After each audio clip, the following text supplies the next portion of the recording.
me dit aujourd'hui quel serait le meilleur duo? On me cite Paratici-Conte. Paratici-Conte, Mathieu, il y avait Marotta entre les deux qui Oui, bien chapeautait le sûr. tout. Bah, c'est pas entre les deux, c'est Marotta qui était au-dessus encore. Marotta qui était administrateur délégué sport, Paratici directeur sportif et Conte entraîneur. On te cite Conte-Wenger. Hein. Je pense que Conte voudra tabasser Wenger au bout d'à peu près 2 heures. La rumeur Wenger avec Zidane, je veux pas tailler full mercato parce que si ça se trouve ils auront raison, mais tu peux imaginer que Zidane, s'il accepte un jour de venir au PSG, accepterait d'avoir un directeur sportif, en plus aussi imposant que Wenger au-dessus de lui. Alors même qu'il se plaignait de la structure au Real, sachant qu'il n'avait pas de directeur sportif, mais il se plaignait du directeur général, tu vois. Donc j'ai Après, quand même du mal à aussi imaginer ce genre de...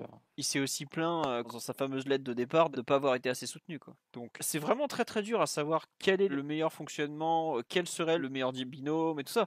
Par exemple, je prends mon cas, moi l'été dernier, je trouvais que pour travailler avec Pochettino, le mieux c'était pas Leonardo, c'était de reprendre Paul Mitchell, puisque les deux veulent retravailler ensemble un jour. Ça a été documenté tout ça. Mais aujourd'hui, quand je suis le PSG, je peux pas aller chercher un mec qui s'est planté à Monaco. C'est compliqué en termes de communication de tout ça. Et rappelle-toi aussi ce qu'on disait après la première année d'Emery en disant il faut absolument Monchi. Oh là oui. Monchi est allé à la Roma, il les a coulés, donc c'est extrêmement difficile hein, de calquer comme ça des réussites à l'extérieur dans des contextes différents. Et ça se saurait hein, si le foot c'était simple et que c'est quand même un miracle hein, de réussir à tomber sur le bon couple entraîneur-directeur sportif ou bien de miser sur le bon cheval parce que c'est vraiment la rencontre d'une personnalité, d'un effectif et d'un moment. Et ça, pour que les trois s'imbriquent, il peut se passer quand même beaucoup de temps avant que tu trouves la formule miracle. Il y a des clubs qui trouvent rapidement. Globalement, Chelsea, quand Abramovich les rachète, ils prennent Mourinho au bout d'un an et ils posent les fondations de ce club pour tout le futur.